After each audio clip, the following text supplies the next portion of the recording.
এখানে দেখেন যে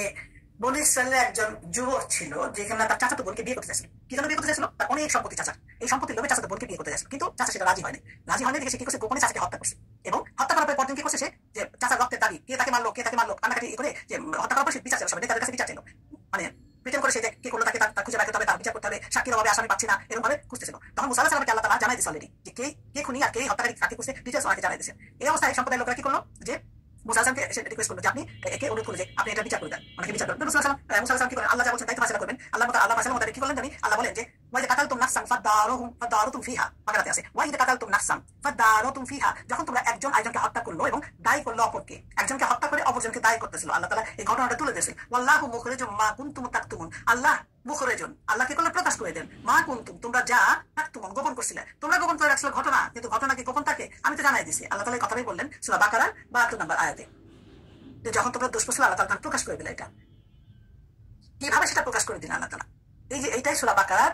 67 থেকে 71 নম্বর আয়াতে, অনেকগুলো আয়াতে আল্লাহ তাআলা এটা প্রকাশ করে দিন যে এইভাবে এই ঘটনাটা ঘটাইছে। এইভাবে আমাদেরকে, আমরা তো জানতো কিভাবে, আমরা তো জানার কথা না, আল্লাহ তাআলা না জানলে জানতাম না, সেটা আমাদের কিভাবে জানাইছে। প্রথম আয়াতে বলছে, এই 67 নম্বর আয়াতে বলছে, ইদ ক্বালা মূসা লিকওমিহি, যখন মুসা তার কওমকে বলল, ইন্নাল্লাহা ইয়া'মুরুকুম আন তাযবাহু বাকারাতান, নিশ্চয়ই আল্লাহ ইয়া'মুরুকুম, তোমাদেরকে নির্দেশ করেছেন, আন তাযবাহু, যে তোমরা হত্যা করো, বাকারা, একটা গরু হত্যা করো, একটা গরু জবাই করো, হত্যা একটা গরু জবাই করো। ক্বালু, তারা বলল, আতাত্তাখিজুনা হুজুয়ান, আপনি কি আমাদের সাথে মজা করতেছেন, আতাত্তাখিজুনা হুজুয়ান, আপনি কি আমাদের সাথে মজা করতেছেন। সে বলল, মুসা বলল, ক্বালা আউযু বিল্লাহি আন আকুনা মিনাজ জাহিলিন, মুসা বলল যে আমি আল্লাহর কাছে প্রার্থনা করতেছি, এর থেকে আমি কি জাহিল হতে চাবো, তোমাদের সাথে মজা করবো, আমি আল্লাহর কাছে প্রার্থনা করতেছি যে আল্লাহ জানে করে। এরা যদি প্রথমে গরু জবাই করে ফেলতো, স্ট্রেট যেটা বলছে আল্লাহ তাআলা, কোনো কথা বলতে না, একটা গরু জবাই করতে বলছে, আচ্ছা করলাম, কোনো ঝামেলা হতো না, কোনো কিছু হতো না হয়তো। তারা কি করলো, সিম্পল জিনিসটাকে ঘুরাইলো, আস্তে আস্তে ঘুরাইলো, যে কেমনে পাকায় সেই জিনিসটা আল্লাহ এখানে তুলে ধরছে। ওরাও পাকাইছে, আল্লাহ পাকাইছে, কিভাবে, আল্লাহ আরো কঠিন করে দিয়েছে। যখন ওরা কঠিন হতে চায়, আল্লাহ তাআলা তাকে আরো কঠিন করে দিয়েছে। ক্বালু, তারা বলতেছে, ক্বালু লানা রাব্বাকা ইউবাইয়িন লানা মা হিয়া, তারা বলল উদু লানা, তাদের আল্লাহর কাছে আমাদের জন্য প্রার্থনা করো, কি জন্য প্রার্থনা, লানা মা হিয়া, এই গরুটা কেমন হবে, এটা বলে দিতে পারো, আল্লাহকে বলো যে বাইয়িন লানা লা হিয়া, এটা কেমন হবে, আল্লাহর কাছে জিজ্ঞেস করো গরুটা। তখন ক্বালা ইন্নাহু, আল্লাহ তাআলা তখন বলছে, ক্বালা ইন্নাহু ইয়াকুলু ইন্নাহা,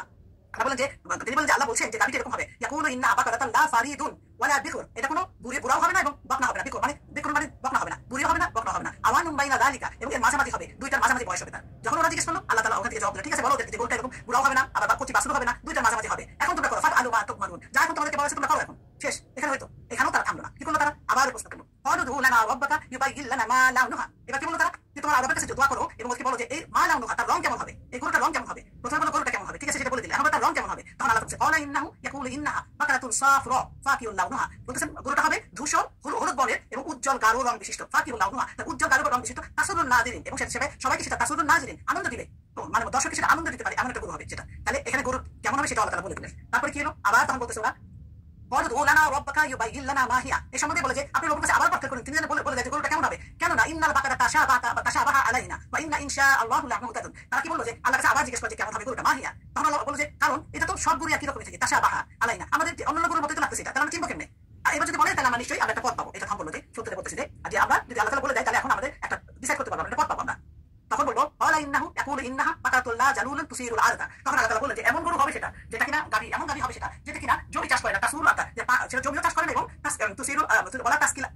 তাসকিল হারতা, এবং সেটা পানিও সেচন করে না, মানে জমিতে যে পানি দেয়, গরু দিয়ে পানি দেয়, জমি চাষও করে না, জমিতে পানিও দেয় না। ক্বালুল আনা জিতা বিল হাক্কি, তখন তারা না, তখন মুসাল্লামাতুন লা শিয়াতা ফিহা, মুসাল্লামাতুন সেটা অনেক সুস্থ থাকবে, মানে সুঠাম দেহ থাকবে, মানে হেলদি থাকবে, কথা বলা যায়, লা শিয়াতা ফিহা, কোনো খুঁত থাকবে না তার মধ্যে, কোনো অসুস্থ বা কোনো খুঁত থাকবে না, তাহলে সুস্থ সবল একটা গাভী দিবে যেটা কিনা কোনো কাজ করে নাই, সেটা কি এবার কোনো পরিশ্রম করে নাই গাভীটাকে দিয়ে। ক্বালুল আনা জিতা বিল হাক্কি, তখন বলে যায় এখন তুমি ঠিক কথা, ঠিক সত্যিটা নিয়ে আসছো আমাদের কাছে। ফাযাবাহুহা ওয়া মা কাদু ইয়াফআলুন, তারপর তাকে জবাই করা হলো, যদিও তারা ইয়াফআলুন চায় নাই, অন্তর থেকে চায় নাই জবাই করতে, কিন্তু জবাই করে ফেললো তাদেরকে।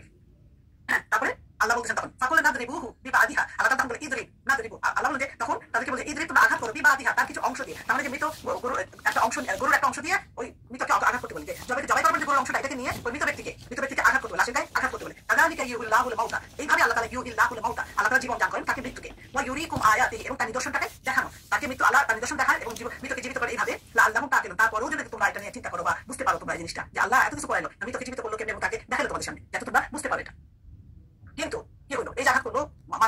দুটা আঘাত করার পর কি হলো, মৃত লাশটা জীবিত হয়ে গেল, জীবিত হয়ে সে সঙ্গে সঙ্গে বলে দিল যে আমাকে আমার ভাতিজা খুন করছে, সে তো বলে ফেললো, সেই মতো তাকে শাস্তি দেওয়া হবে, হত্যাকারী পায়ে গেল, সব হলো। এত যে ঘটনা ঘটলো, অলৌকিক একটা ঘটনা চোখের সামনে সবাই দেখলো, তাদের অন্তরে কিন্তু পুরো সফট হয়ে যাওয়ার কথা, আল্লাহ তাআলা তো মিরাকেল দেখাই দিল, তার মানে আল্লাহ প্রতি কতটা ঈমান চলে আসা উচিত তাদের। কি হলো, আসলো, আল্লাহ তাআলা কি বলেন দেখেন, তুম্মা কাসাত কুলুবুকুম, কাসাত মানে কঠিন হয়ে গেল, শক্ত হয়ে গেল, কুলুবুকুম তাদের অন্তর, অতঃপর এরপর তাদের অন্তর শক্ত হয়ে গেল, মিন বাদে যালিকা, এরপরেও ফাহিয়া কাল হিজারাত, ফাহিয়া সেটা কি হয়ে গেল, কাল হিজারাত, কার মানে মতো, হিজারাত মানে পাথর, এই যে অন্তরটা এদের শক্ত হয়ে এমন যে পাথর হয়ে গেছে, অথবা আসাধ্য কাছুয়া, তার মানে অধিক শক্ত, আসাধ্য কাছুয়া মানে আরো শক্ত, পাথর তো পাথর শক্তই, আল্লাহ তাআলা এখানে পাথরের কথা প্রথমে বলছে, যেটা কেমন শক্ত হয়েছে, পাথরের মতো হয়ে গেছে, তারপর বলছে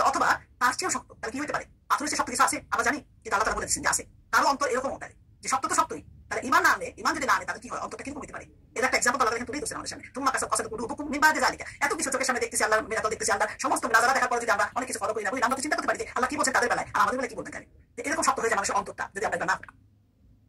রাখার জন্য আল্লাহ তাআলা কি করলেন যে এই দাভির নামে সূরা বাকারা নামকরণ করেন। এটাই কোরআনের 286টি আয়াত সমৃদ্ধ সবচেয়ে বড় ও বর্ণিত সূরা।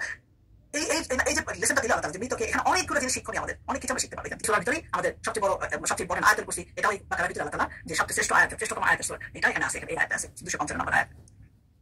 এখন আমরা দেখবো যে এই যে গজব আল্লাহ ওদেরকে কিভাবে গজব দেওয়া হলো যে বেয়াদবি করলো যে ওদের সাথে আল্লাহর সাথে নবী মুসা আলাইহিস সালামের সাথে বেয়াদবি করলো আল্লাহ কথা মানলো না আল্লাহ তাআলা তাদের উপর গজব দিল। এই গজবটা তারা কিভাবে পাইছিল আল্লাহ তাআলা বলেন এটা পারে ওয়াদুরিবাত আলাইহিমুজ জিল্লাতু ওয়া মাসকানা ওয়াদুরিবাত দুরিবাত মানে তাদের উপরে পতিত হলো আলাইহিমুল জিল্লাতু জিল্লাত মানে লাঞ্ছনা ওয়া মাসকানা মাসকানা মানে দারিদ্র তাদের উপরে লাঞ্ছনা হলো তাদের উপরে দারিদ্র হলো ওয়া বাউ বিগদাবিন মিনাল্লাহি বাউ মানে তাদেরকে মানে পরিবেষ্টিত হয়ে গেল তারা কিসের উপরে পরিবেষ্টিত আল্লাহর ক্রোধের উপরে বিগদাবিন মিনাল্লাহি আল্লাহ তাআলা তাদের উপরে এত ক্রোধ যে তারা এখন সারাউন্ডেড পাই আল্লাহর ক্রোধ। এই যে গজব দিয়েছে আল্লাহর উপরে যে তাদের জিল্লাত আর লাঞ্ছনা ছাড়া দুনিয়াতে যতদিন তারা বাঁচবে না মানে কোনোদিন আর সেই আগে ফর্মে যেতে পারবে না মানে চিরস্থায়ী গজব এবং অভিশাপ নাযিল করে দিয়েছে আল্লাহ তাআলা এবং তাদেরকে সারাউন্ড করে আছে বাউ বিগদাবিন মিনাল্লাহ তাহলে বাউ মানে পরিবেষ্টিত হয়ে আছে এই পরিবেশটা আল্লাহর পরিবেশন থেকে বাইরে আসতে পারবে না তাদেরকে এমন ভাবে আল্লাহ তাআলা গজবে শিকার করে ফেলছে বাকারাতে 61 নম্বর আয়াতে এটা আছে। এরপরে জিনিসটা আসলে বোঝা যে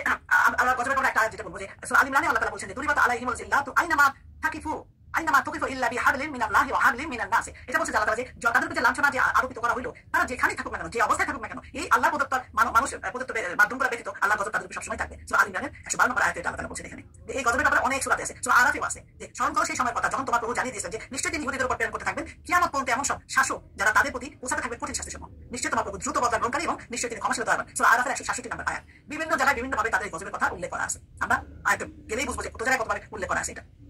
এখন মুসা আলাইহিস সালামের একটা যে পয়েন্ট আসবে এখন যে সিন্ধুক এটা তো আমরা শুনছি অনেক জায়গায় এই সিন্ধুকটা কি মুসা আলাইহিস সালামের সিন্ধুকটা কি এরা তো ইসরায়েলের ব্যাখ্যার মধ্যে বহুত সেই তাবুত একটা সূরা বাকারা 248 নম্বর আয়াতে বলা আছে ইন্না আয়াতা মুলকিহি আয়াতিয়াকুম কুমুত তাবুত তাদের নবী শামুয়েল যে তাদের বললেন যে তাবুতের রাজা হওয়ার নিদর্শন এই হবে যে তোমাদের নিকট সেই তাবুত বা সিন্ধুক আসবে। এখন এই তাবুতের ব্যাখ্যায় অনেক কিছু বলা হয়েছে কিন্তু সবগুলো ফ্যাব্রিকেটেড কোনোটা এরকম কোনোটা নবীগণের ছবি কোনোটা অমুক থাকবে আমি এগুলোর মধ্যে যাবো না কারণ এগুলো সব ফ্যাব্রিকেটেড এগুলো ইসরায়েলি ব্যাখ্যা শুধুমাত্র একটাই সহিহ যেটুকু ধরা যায় সেটা হলো মুসা আলাইহিস সালামের তৈরি সেই সিন্ধুকের মধ্যে ছিল মুসা আলাইহিস সালামের লাঠি তাওরাত বলতে তাওরাতে তো অনেক ভাঙা টুকরা ভেঙে গেছিল আমরা অন্য জায়গায় পাইছিলাম যে হাত থেকে পড়েছিল হারুন আলাইহিস সালামের ব্যবহৃত কিছু জিনিস মানে বস্তু সময় ছিল কিছু পরিত্যক্ত এটাকে বরকত হিসেবে তারা মনে করতো মানে ইসরায়েলে যারা পরের দিকে যারা এটা বরকত মনে করতো মানে যারা পরের দিকে ফলো করছে কিছু তো ভালো ছিল এরা এটাকে বরকত হিসেবে রাখতো এবং তারা সবসময় যুদ্ধ ক্ষেত্রে সবার আগে এটা সামনে নিয়ে রেখে দিত সামনে রাখলে তাদের যুদ্ধ বিভিন্ন সময় জেরুজালেম বিভিন্ন জাতির অধীনে ছিল।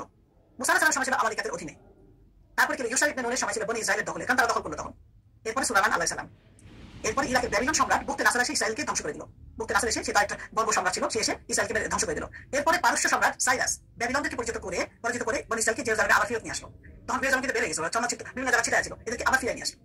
একসময় রোমান সম্রাট টিটাস তাদের জেরুজালেম থেকে আবার বিতাড়িত করে অবস্থাটা একটু অবজার্ভ করে দেখে ওদের অবস্থাটা কি এই আছে এই নাই এই ধাক্কা এই বের করে দেয় এই লাঞ্ছিত করবে তারা বলছে না এদের করতে পারে এটা হয়েছে শেষে কি হলো মোরাদের সময় মুসলমানদের অধীনে আসে পবিত্র জেরুজালেম এবং 1914 সালের প্রথম বিশ্বযুদ্ধের আগে তা উসমানী খিলাফতের দখলে ছিল তার আগে উসমানী খিলাফতের দখলে ছিল এবং যুদ্ধে পরাজয়ের পরে জেরুজালেম কি হয় ব্রিটিশদের কাছে হাতছাড়া হয়ে যায়। ওই সময় আমরা জানি যে লাস্ট খালিফা যে তার আন্ডারে ছিল অনেকদিন তারপর যখন যুদ্ধের সময়টা এটা দখলে ছিল যুদ্ধের পর থেকে ইসরায়েলের যুদ্ধ এর পরে ওদের হাতে চলে যায় এবং এরপর থেকে এটা ব্রিটিশদের কাছে হাতছাড়া হয়ে যায় এটা ওটা যুদ্ধের পরে এবং ব্রিটিশরা কি করে ব্রিটিশরা হাতছাড়া তারা কি ইহুদিদেরকে এটা হাদিয়া স্বরূপ গিফট করে জেরুজালেমকে হাদিয়া দেয় ব্রিটিশরা এবং 1948 সালে আবার ইসরায়েল যুদ্ধে ইসরায়েল জয়লাভ করে এরপর থেকে ইসরায়েল রাষ্ট্র এখানে চলছে। এই মোটামুটি রাফলি একটা মানে জেরুজালেমের একটু কাহিনী এটাই। তো আমাদের এই ব্যাংক শুরু করে কি কি কভার করছি আমি প্রত্যেকটা ক্লাসের এগুলো এখানে নিয়ে আসছি একটু দেশাধ্য যতটুকু পারছি আল্লাহ যতটুকু আমাকে তৌফিক দিয়েছেন এখানে কতগুলো পয়েন্ট আমরা দেখি একটা একটা করে যেটা দেখবো যে সূচনা বনি ইসরায়েলের পূর্ব ইতিহাস বলা হয়েছে ফেরাউন কে ছিল মুসা আলাইহিস সালামের পরিচয় দেওয়া হয়েছে ফেরাউন আর মুসা আলাইহিস সালামের কাহিনী মুসা আলাইহিস নদীতে নিক্ষিপ্ত হলেন তারপরে যৌবনকাল মুসা আলাইহিস সালাম খুনি হলেন মুসা আলাইহিস সালামের পরীক্ষা সমূহ হলেন নবুয়তের পূর্বে একটা পরীক্ষা সেকেন্ড পরীক্ষা তারপরে মাদিয়ানের দিকে চলে গেলেন বিবাহ সংসার ওখান থেকে উনি নবুয়তের পরে তৃতীয় পরীক্ষা হলে মিশরের দিকে আবার যাত্রা শুরু করলেন প্রতিমধ্যে কি হলো নবুয়ত লাভ করলেন 5টা দোয়া দেওয়া হলো আল্লাহ তাআলা দিলেন সিনাই পর্বতে ওখানে দেওয়া হলো তারপরে ওনাকে কালিমুল্লাহ উপাধি দেওয়া হলো ওখান থেকে কি হলো তারপরে অনেকে মুসা আলাইহিস সালামকে দেওয়া 9টা নিদর্শন আলটিমেটলি 9টা অনেক জায়গায় 11টাও লেখা আছে নিদর্শন দেওয়া হলো মুসা আলাইহিস সালাম মিশরে প্রত্যাবর্তন করলেন ফেরাউনের সাথে মুসা আলাইহিস সালাম দাওয়া দিলেন দাওয়ার ফল সারসংক্ষেপটা বলা হয়েছে মুসা আলাইহিস সালামের দাওয়াতের ফলশ্রুতি কি হলো সেটাও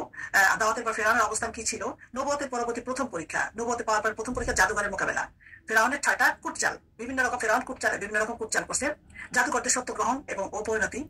জনগণের প্রতিক্রিয়া ফেরাউনের স্ত্রীর প্রতিক্রিয়া কোরআনে বর্ণিত 4 জন নারীর দৃষ্টান্ত এটা হচ্ছে একটা তারপরে আরো আছে